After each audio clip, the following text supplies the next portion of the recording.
In today's lecture, I will talk about types of antibody. Previous video में मैंने structure of antibody explain किया था। आज की वीडियो में हम एक्सप्लेन करेंगे कि एंटीबॉडी की कौन कौन से टाइप हैं। बेसिकली एंटीबॉडी की 5 टाइप्स है, जिसको हम इस नेमोनिक से रिप्रेजेंट करते हैं गेम्ड। जी का मतलब है जी एंटीबॉडी, ए का मतलब है IgA एंटीबॉडी, एम का मतलब है IgM एंटीबॉडी, ई का मतलब है IgE एंटीबॉडी, बी का मतलब है IgD एंटीबॉडी। IG का मतलब है इम्यूनोग्लोबिन। जिस तरह हमने कहा था कि एंटीबॉडी को दूसरा नाम हम इम्यूनोग्लोबिन भी कहते हैं। तो सबसे पहले हम एक्सप्लेन करते हैं कि IgG एंटीबॉडी क्या है।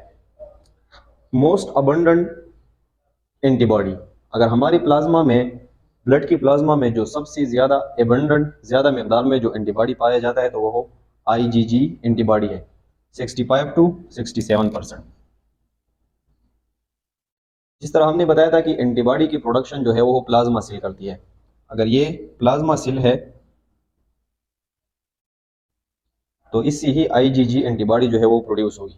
IgG एंटीबॉडी की प्रोडक्शन मोनोमर फॉर्म में होता है। इसमें इसकी स्ट्रक्चर में एक ही एंटीबॉडी जो है वो होती है, कॉम्बिनेशन में नहीं होता, एक स्ट्रक्चर में इसकी फॉर्मेशन होती है। अब अगर आप इसके फंक्शन पे आए तो अगर ये हमारे पास एक पैथोजन है और इस पे एक फॉरेन एंटीजन है, तो इस पे सबसे पहले जो यहाँ ये एंटीबॉडी अटैच हुई है ये IgG है, और इसके अकॉर्डिंग हमारा फिर कॉम्प्लीमेंट सिस्टम जो है वो एक्टिवेट होगा।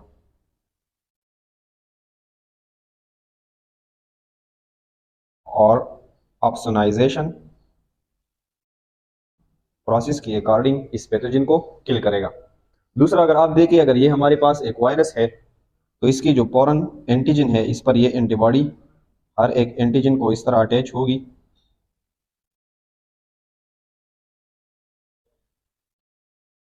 और ये इस पैथोजन को मजीद हमारी सेल को डिस्ट्रक्शन होने के लिए नहीं देगा। तो इस प्रोसेस को हम कहते हैं न्यूट्रलाइजेशन।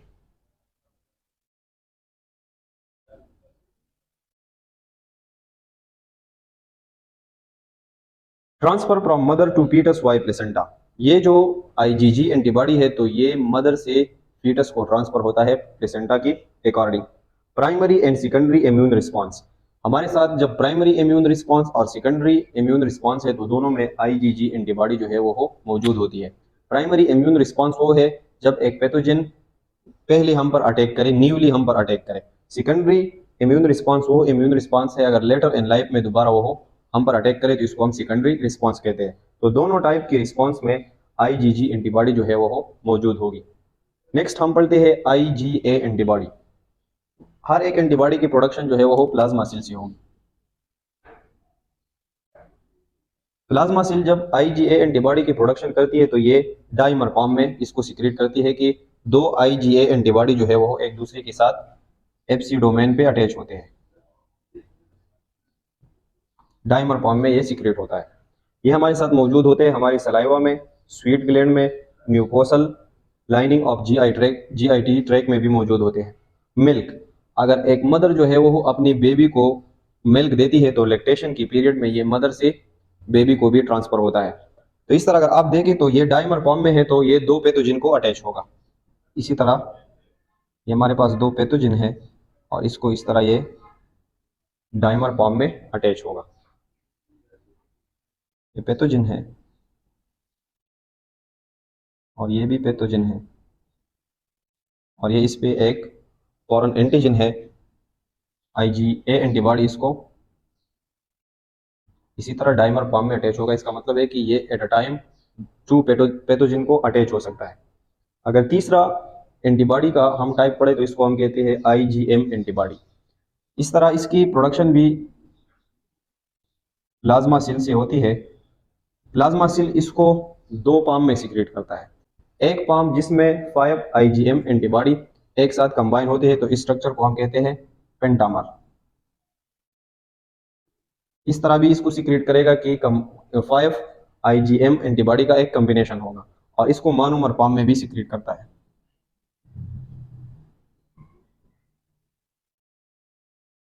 तो इस तरह IgM एंटीबॉडी टू फॉर्म में सीक्रेट होता है, एक पेंटामर में, दूसरा मोनोमर में। Made during primary immune response, ये ज्यादातर हमारे साथ प्राइमरी इम्यून रिस्पॉन्स में सीक्रेट होता है अगर पैथोजन फर्स्ट टाइम हम पर अटैक करे। तो इसी तरह ये हमारे पास एक वेल डायग्नोस टेस्ट भी है। अगर हम ब्लड की सीरम में IgM वैल्यू कैलकुलेट करें, अगर वो ज़्यादा आ रही है तो न्यूली इन्फेक्शन हुआ है। अगर इसके फंक्शन आप देखें तो अगर ये हमारे पास एक पैथोजन है और इसको ये एंटीबॉडी अटैच हुआ है IgM, तो IgM भी हमारे साथ कॉम्प्लीमेंट सिस्टम को एक्टिवेट कर सकता है और ऑप्सोनाइजेशन के थ्रू इस पैथोजन को किल कर सकता है। IgM और इसी तरह IgG दोनों जो है वो कॉम्प्लीमेंट सिस्टम को एक्टिवेट कर सकते हैं। अगर आप इसका एक स्ट्रक्चर हमने पढ़ा था कि ये पेंटामर फॉर्म में सीक्रेट होता है, तो अगर आप देखिए ये हमारे पास एक ब्लड ट्रांसफ्यूजन रिएक्शन है। ब्लड ट्रांसफ्यूजन रिएक्शन की दौरान ये एंटीबॉडी इस तरह पेंटामर फॉर्म में इस रिएक्शन के दौरान RBC को अटैच होती है और रिएक्शन होता है। इस रिएक्शन को हम क्या कहते हैं? Agglutination reaction. तो इस रिएक्शन के दौरान ये हमारे साथ पेंटामर फॉर्म में सीक्रेट होता है। Blood transfusion reaction. इसी तरह इसका जो ये मोनोमर फॉर्म है, तो इसमें ये भी एबिलिटी है कि ये वापस आए और इस प्लाज्मा सेल पर अटैच हो जाए।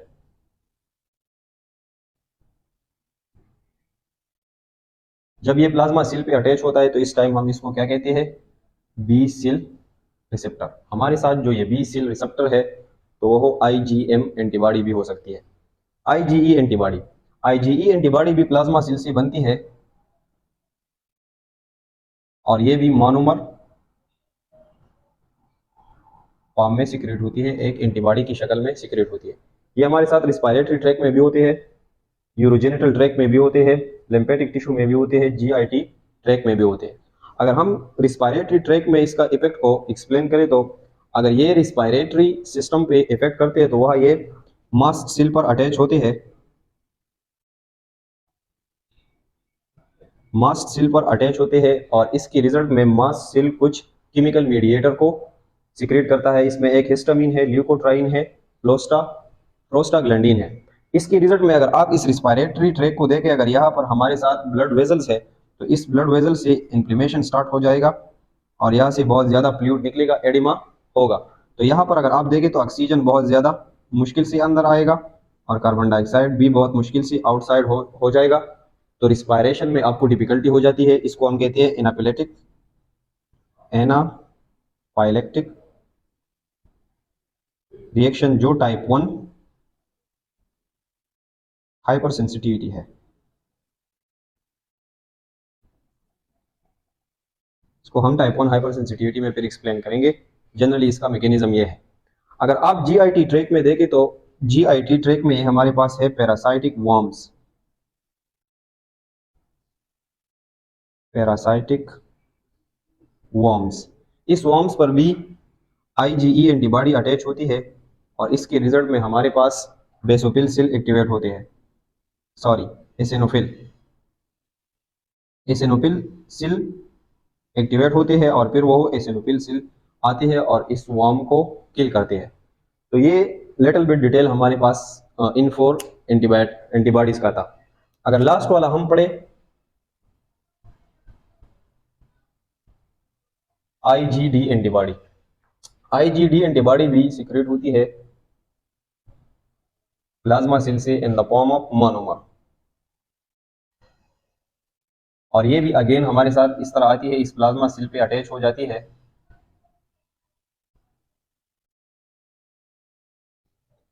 और बी सेल रिसेप्टर का काम करती है। अदर जो फंक्शन है इसका अननोन है। तो ये था हमारे साथ overall detail 5 types of antibodies का। तो नेक्स्ट वीडियो में हम पढ़ते हैं कि एक्टिव इम्यूनिटी क्या है और पैसिव इम्यूनिटी क्या है। तो आप इससे स्क्रीनशॉट ले सकते हैं।